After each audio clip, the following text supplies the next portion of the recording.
12th verse, I believe. Let me double check.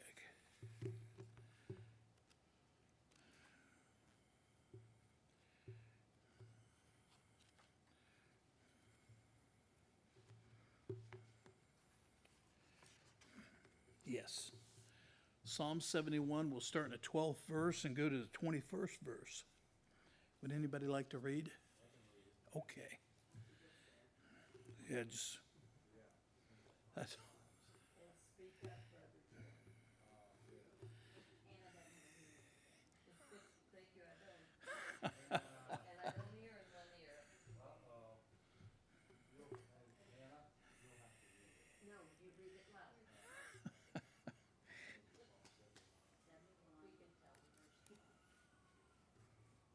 Getting close, people. 71, verse 12, eh? verse 12. Lord help. Yep. Almost there. You know, I found the older you get, the slower you are getting the pages.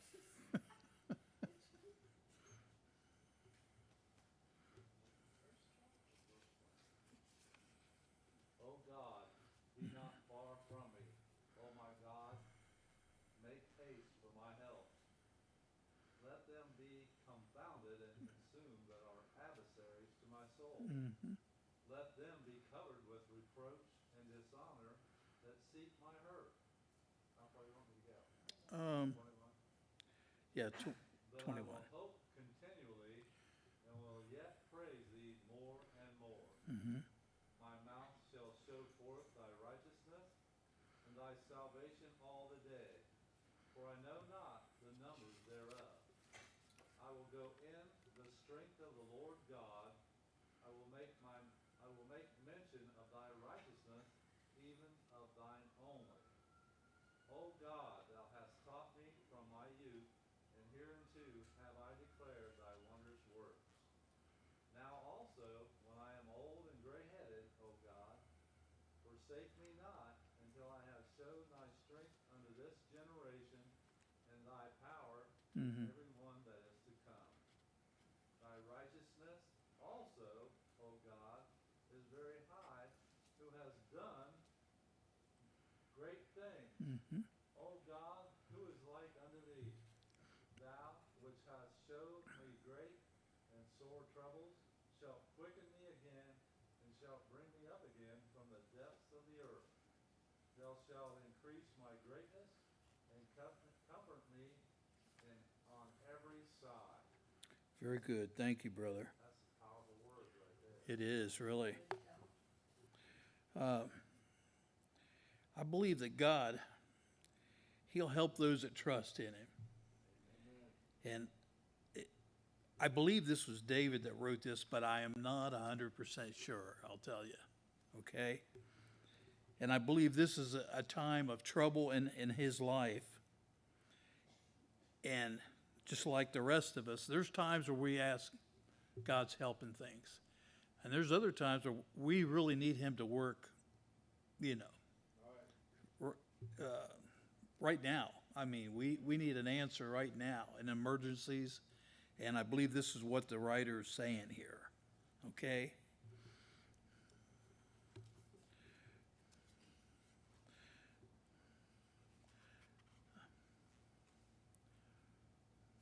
Yeah, I believe that he is urgently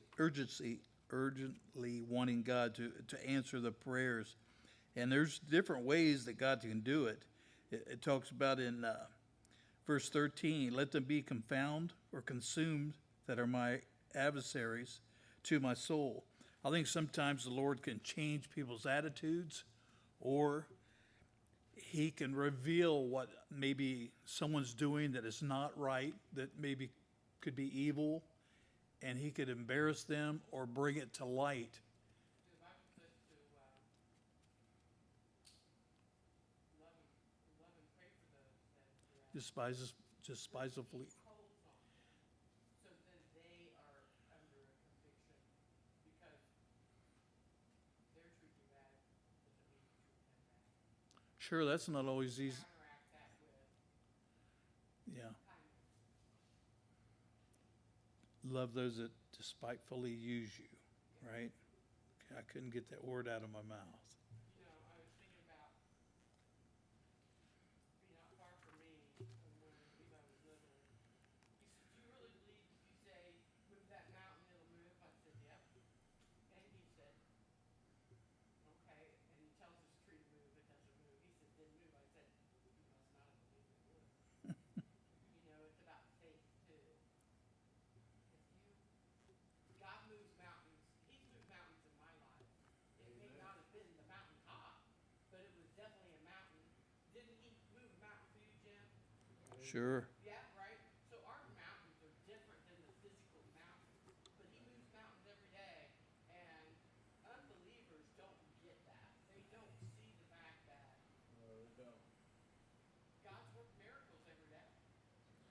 Well, He has in my life. Go I ahead, think when you read that, you think of a physical mountain.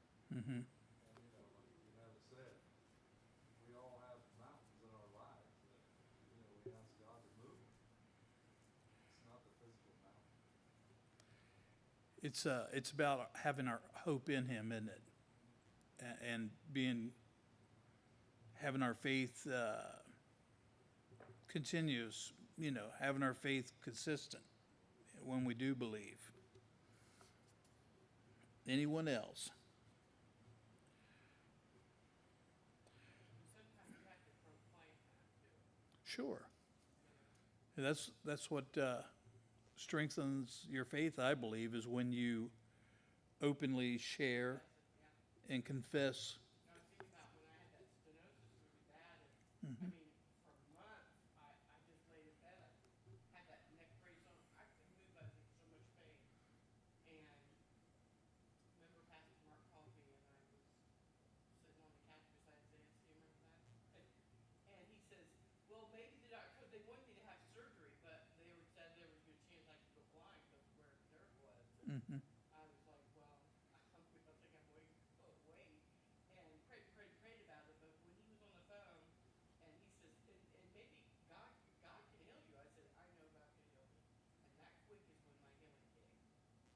And it was a weird thing, but I think sometimes you have to proclaim it too. That's true.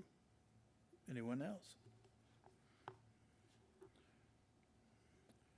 Verse 14 says, I will hope continually and will yet praise thee more and more. And I believe that's what we need to do.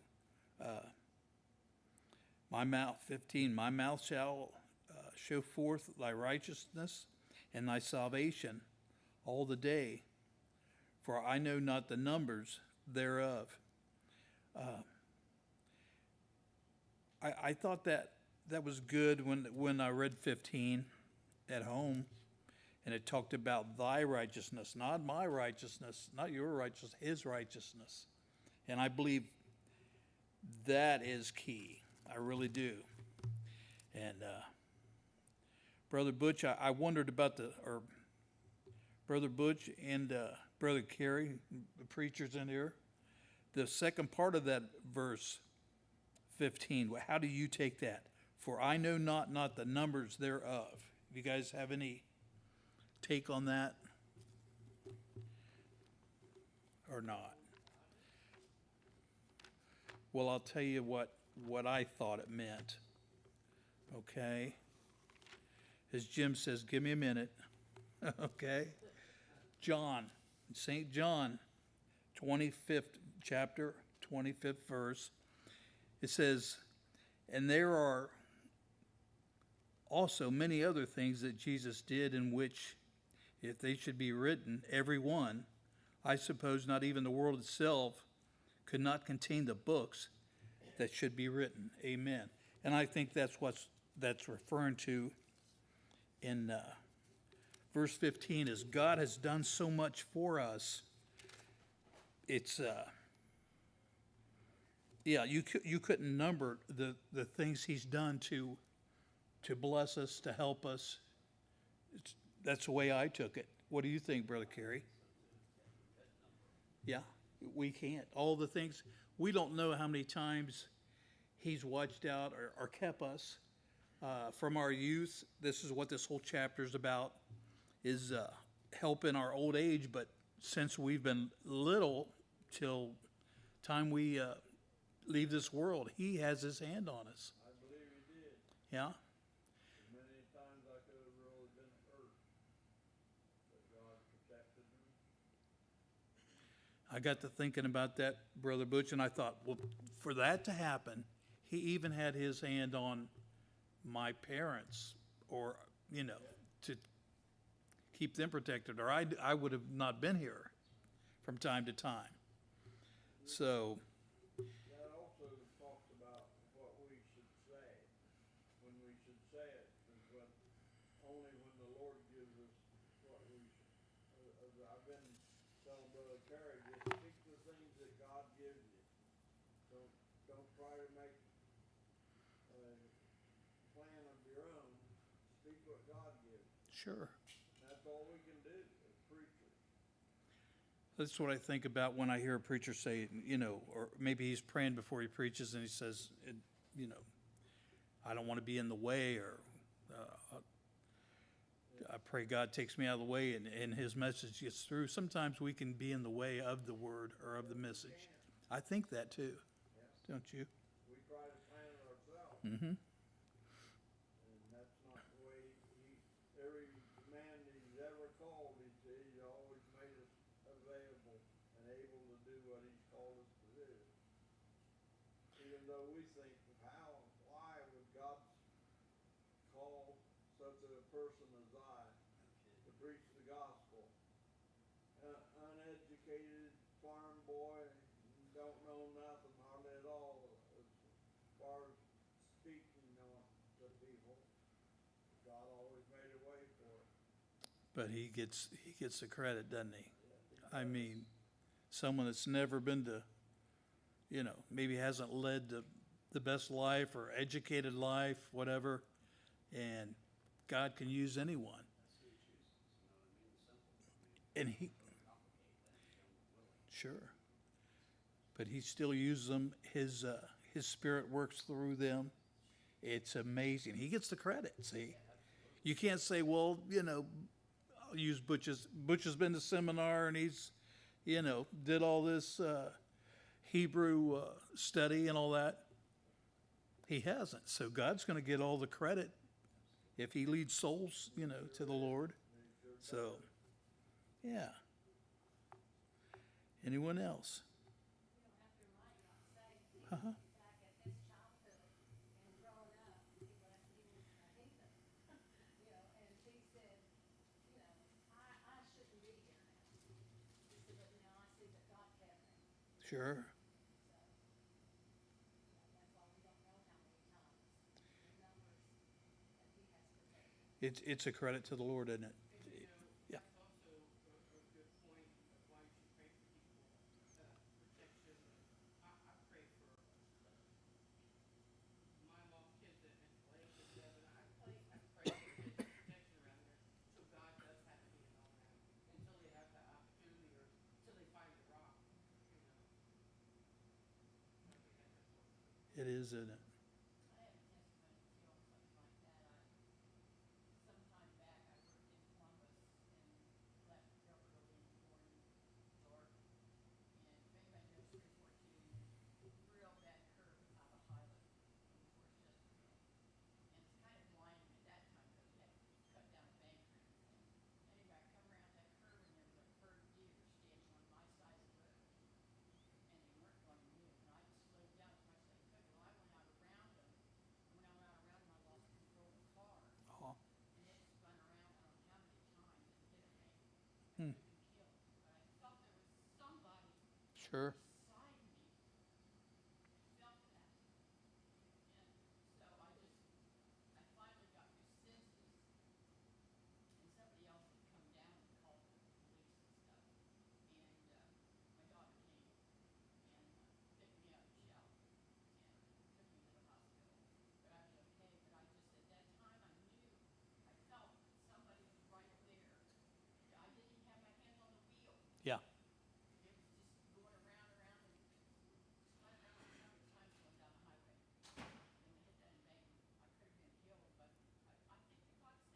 Sure.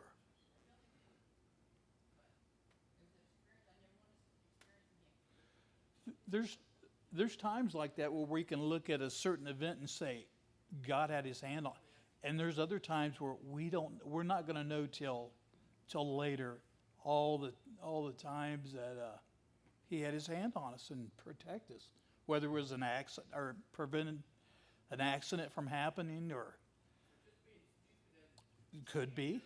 I feel guilty of all the times I know his hand must have been on me, you know, for the stupid things I did. I remember you telling the story about climbing in was that a refrigerator when you were a kid?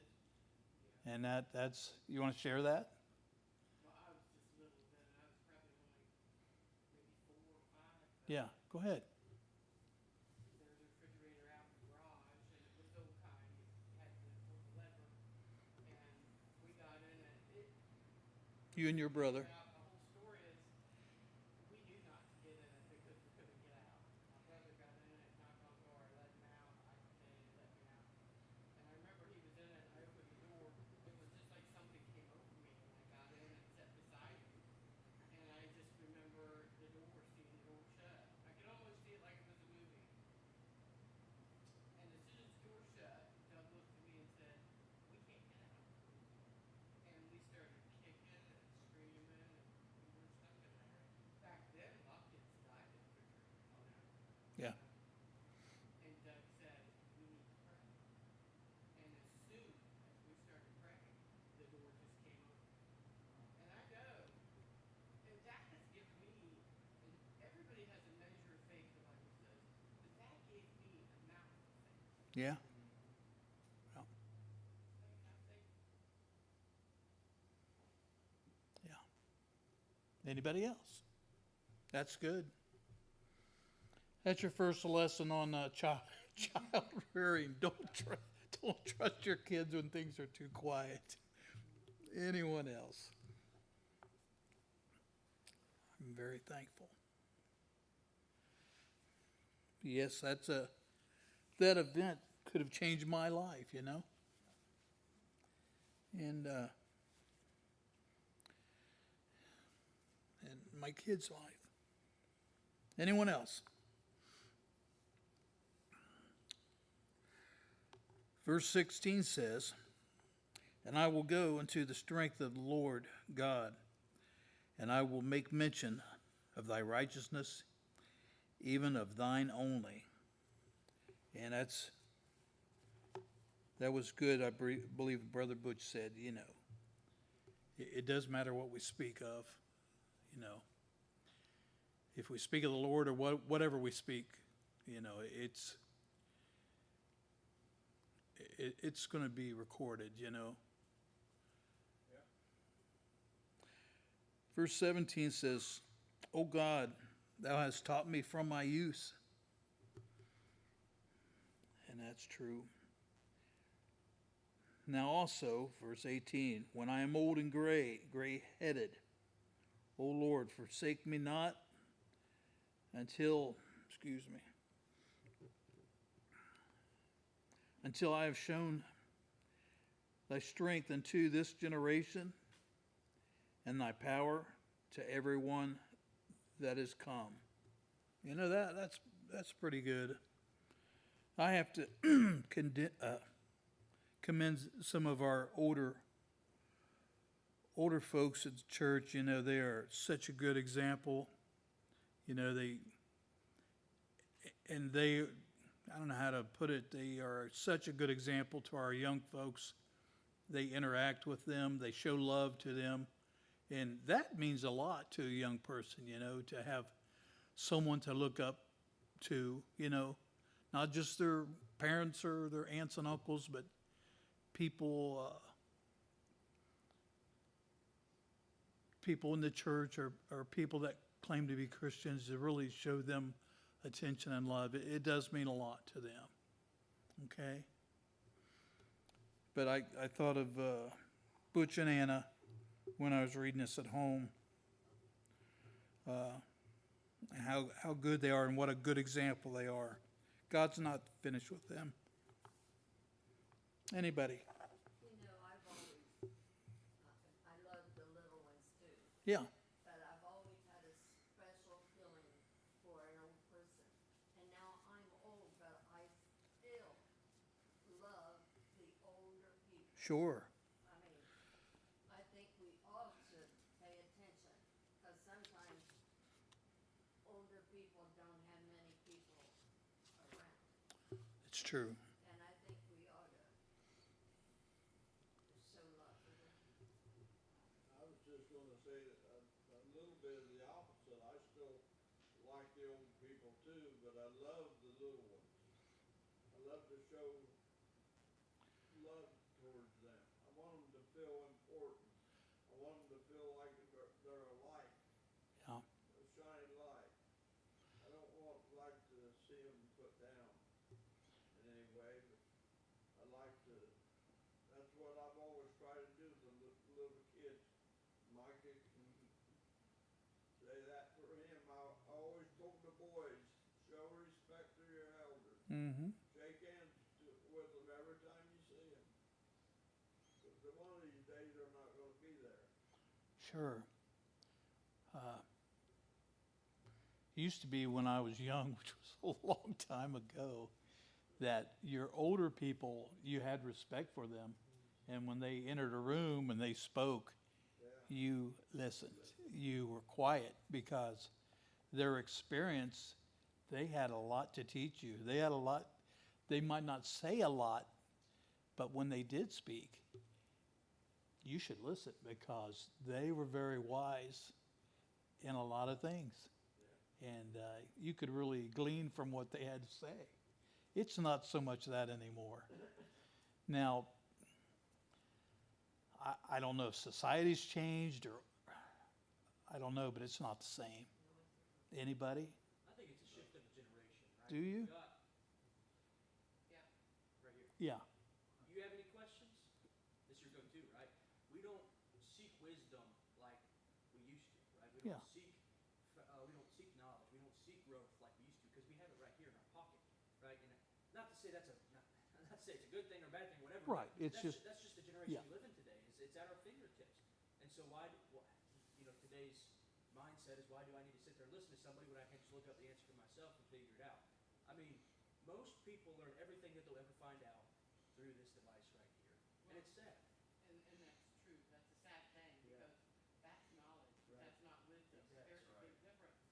So, I look at the Old Testament in the Yeah. same way. The Old Testament's full of the wisdom of all the stupid things done under the sun that we shouldn't do, and we can read that and learn.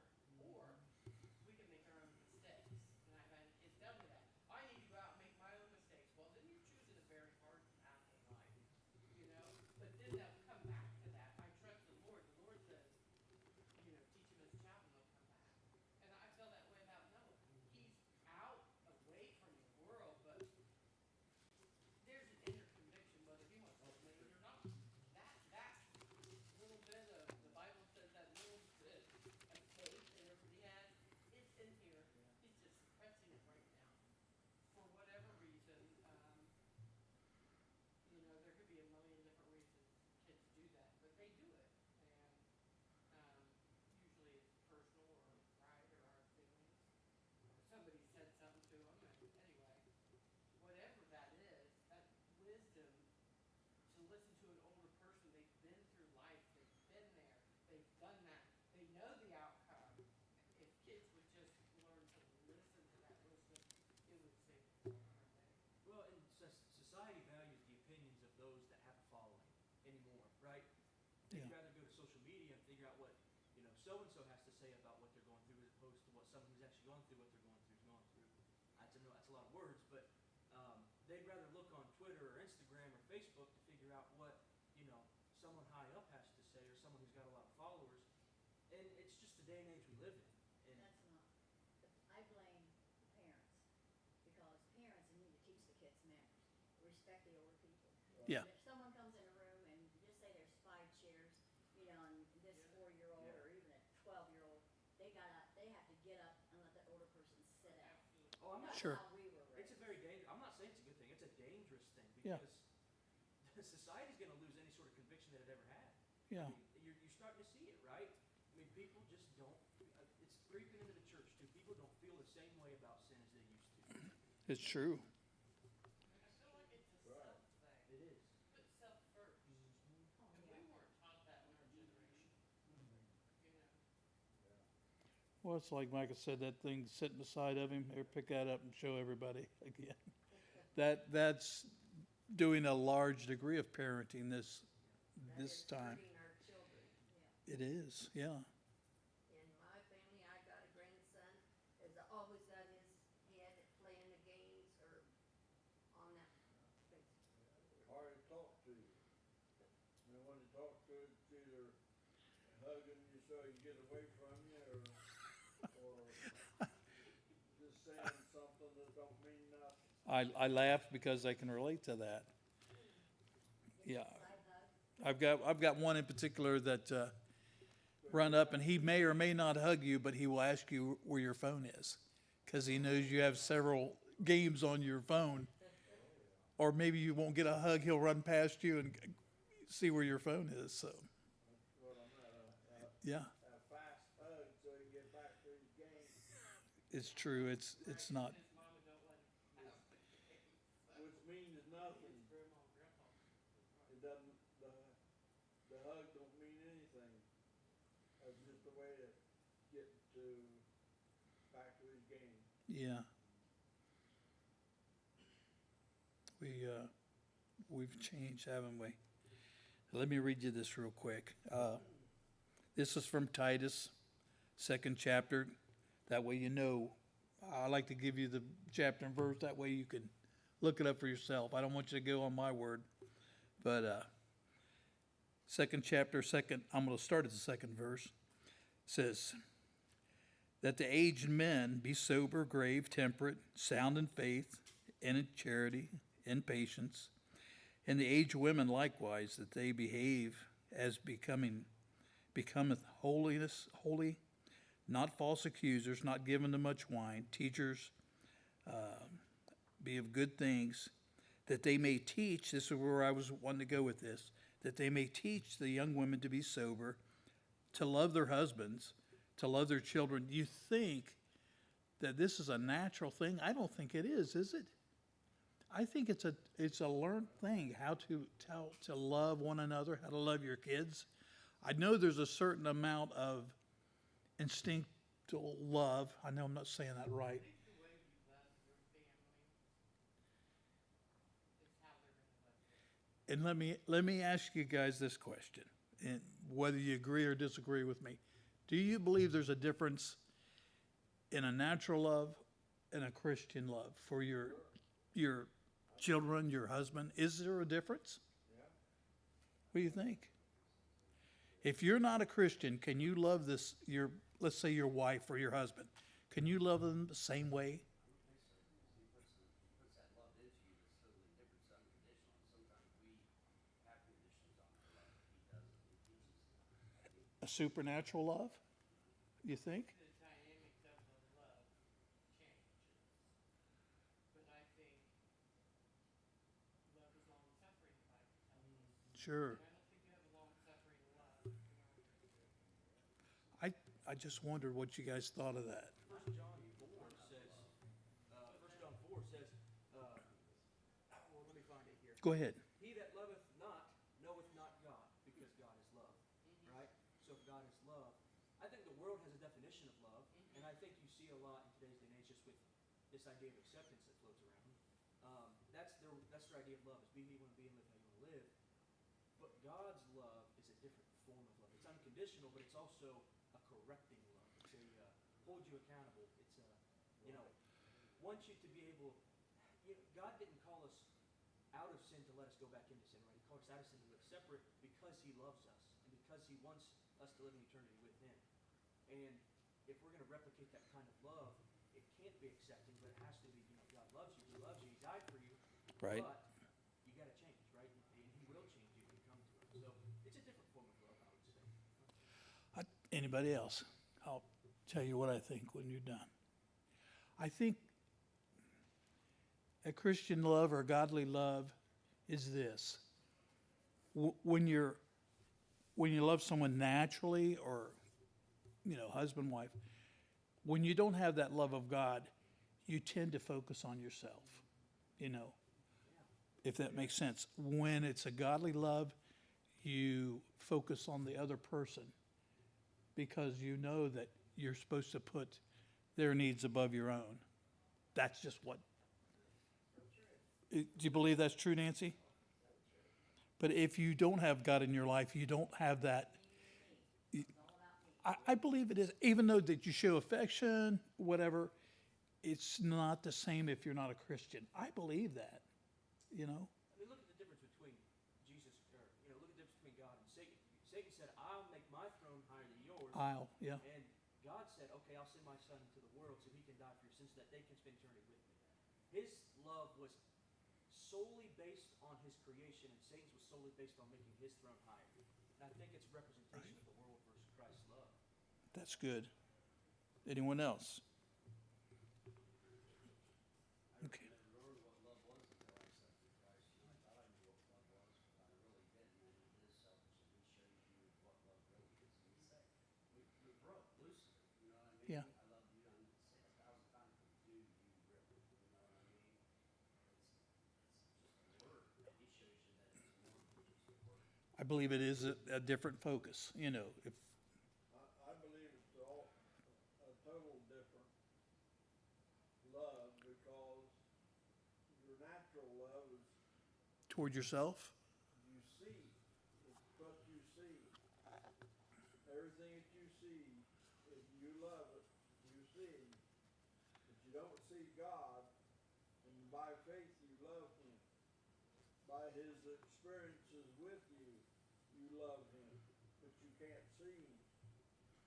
And that's the way I always felt like it was, because when you can see something and you love it, it's gonna disappear one of these days. But His love will never disappear. right?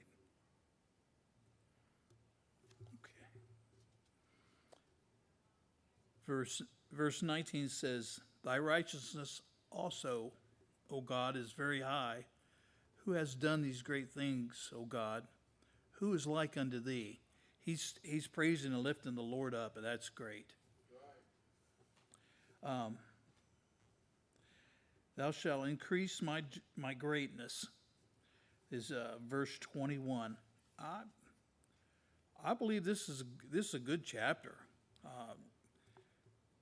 I know things are going to come against us, but if we remember who our hope is, we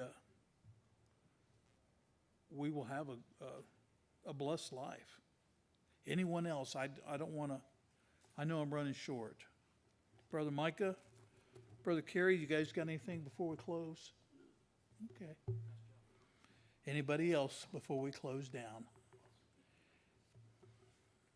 I thank you all for showing up today, and thank you for participating.